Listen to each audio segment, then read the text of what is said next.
In today's video, I'm going to teach you how to create an account on Slack. By the end, you'll have your Slack account ready to go and know exactly what to expect at each screen.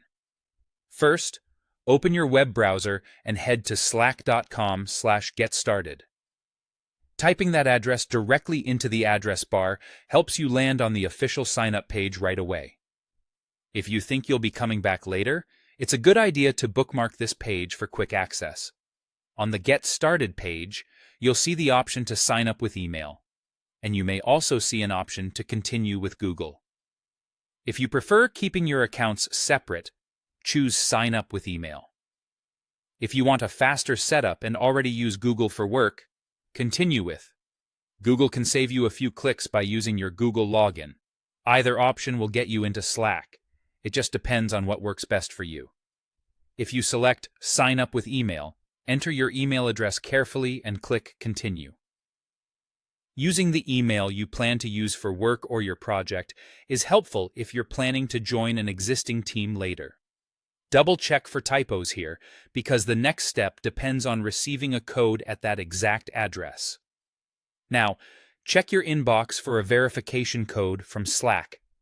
If you don't see it within a minute, look in your spam or promotions folders.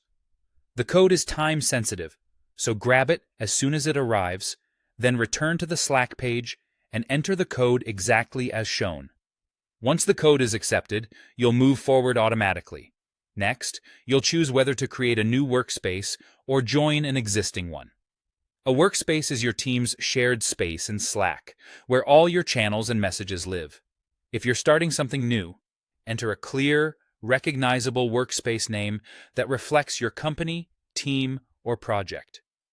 If you're joining a team that already uses Slack, select the Join option and follow the prompt to find that workspace by name as provided by your team. Finally, set your name and create a password to finish setup. Use the name you want coworkers to see and consider a display name that's easy to recognize.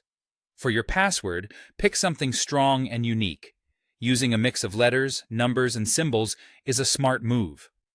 When you complete this step, your account will be created and you'll land in your workspace. That's it. You've created your Slack account.